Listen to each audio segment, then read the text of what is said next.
ሰላም እንዴት ናችሁ? ወደ ዩቲዩብ ቻናል ተከታታዮች ዛሬም እንደተለመደው በአዲስ ቪዲዮ ተመልሻለሁ።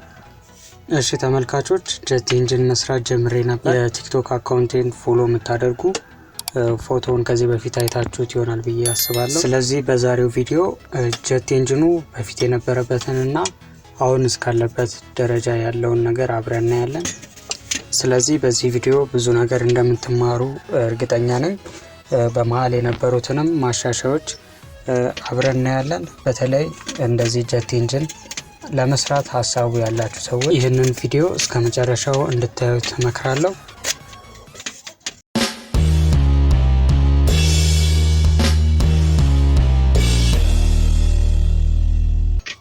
ኦኬ ጋይስ፣ የምታዩት ክፍል ኮምባስሽን ቼምበር ይባላል። ያ ማለት ኢንጂን ውስጥ የሚገባው ፊውል የሚቀጣጠልበት ክፍል ማለት ነው። እንዳያችሁት ከውስጠኛው ክፍል ውስጥ ፊውል ማስገቢያ ፓይፕ አለው።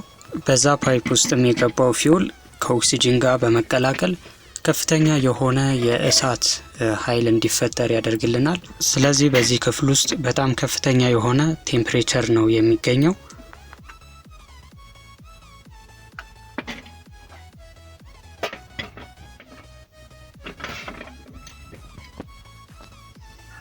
ይህ ዲቫይስ ኤስሲ ይባላል። ሞተራችንን ድራይቭ የሚያደርግልን ዲቫይስ ነው። የምጠቀመው ሞተር ይህን ይመስላል።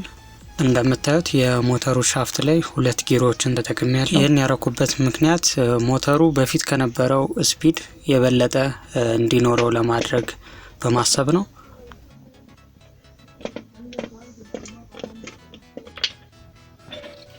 ይህ ዲቫይስ ደግሞ ሰርቮ ቴስተር ወይንም ፒደብሊውኤም ይባላል። የሞተሩን ስፒድ የምንቆጣጠርበት ዲቫይስ ነው።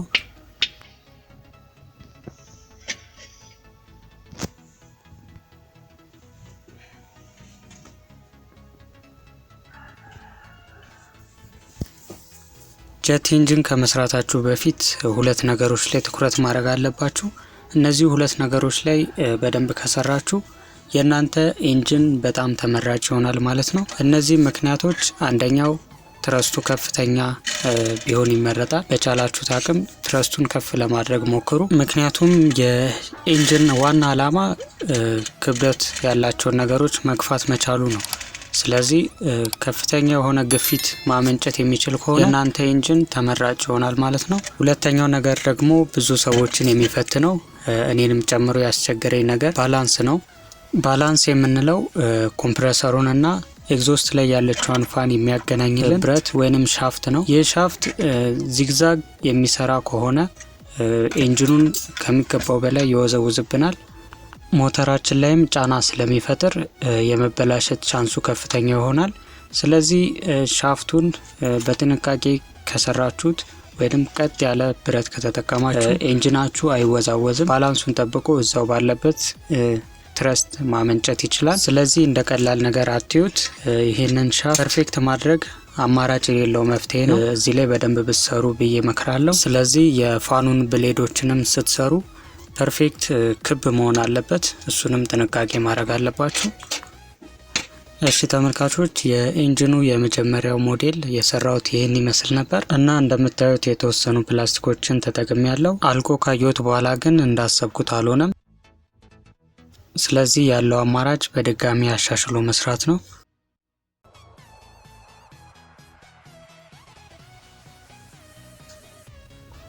እሺ ተመልካቾች፣ በዚህ በሁለተኛው ሞዴል ላይ አሻሽዬ የሰራውት ኢንጂን ይሄን ይመስላል። መጀመሪያው ሞዴል ላይ የነበሩትን ፕላስቲኮች ሙሉ ለሙሉ በብረት ቀይሬያቸዋለሁ። ምክንያቱም ኢንጂኑ ካለው ከፍተኛ ሙቀት የተነሳ ፕላስቲኮቹ ሊበላሹ ይችላሉ። በተጨማሪም ሞተሩን ቴስት በማደርግበት ሰዓት ፕላስቲኮቹ አላስፈላጊ ድምጽ ነበራቸው። የመጀመሪያው ኢንጂን ላይ ኮምፕረሰሩ ላይ የነበረው ፋን 1 ነበር። እንደምታዩት በዚህኛው ሞዴል ላይ 2 አድርጌዋለሁ። ይህ ደግሞ የሚገባውን አየር ከፍተኛ እንዲሆን ያደርግልናል። በቻልነው አቅም ኮምፕረስድ ሆኖ የሚገባው አየር እንዲጨምር ነው ማድረግ ያለብን።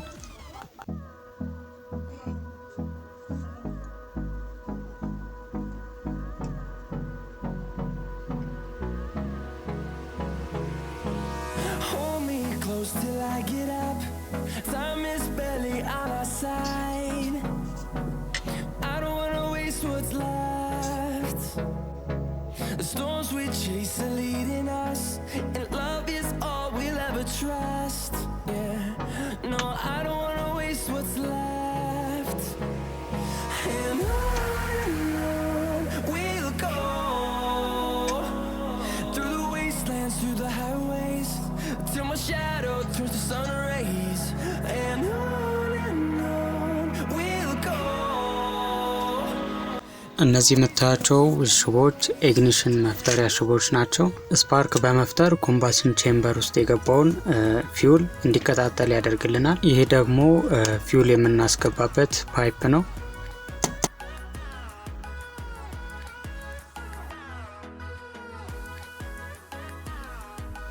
ስለዚህ አሁን የሚቀረን ለኢንጂኑ ስታንድ መስራት ነው።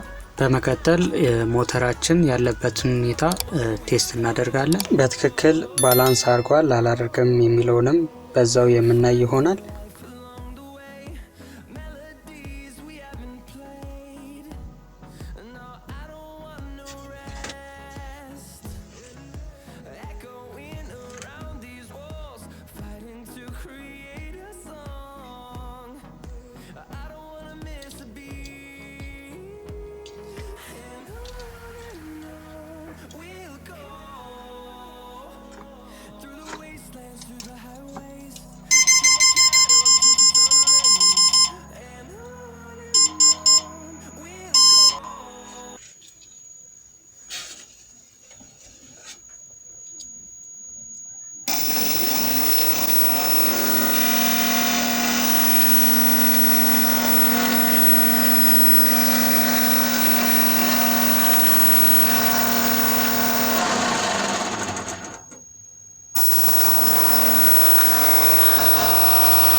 እሺ ተመልካቾች በዚህ ጀት ኢንጂን ዙሪያ የሰራውት ፓርት 1 ቪዲዮ ይሄን ይመስል ነበር። ቪዲዮን ከወደዳችሁት ላይክ እና ሼር ማድረጋችሁን እንዳትረሱ፣ እንዲሁም ሐሳባችሁን በኮሜንት ላይ አሳውቁኝ። የዚህን አይነት ቴክኖሎጂ ነክ ቪዲዮ ማየት የምትፈልጉ ሰዎች ብቻ ቻናላችንን ሰብስክራይብ አድርጉ። እንዲሁም ከዚህ በፊት የሰራውትን ጀት ኢንጂን እንደ መማሪያ ማየት ከፈለጋችሁ ሊንኩን ዲስክሪፕሽን ላይ አስቀምጥላችኋለሁ። በቀጣይ በፓርት 2 ቪዲዮ እስከምንገናኝ መልካም ጊዜ።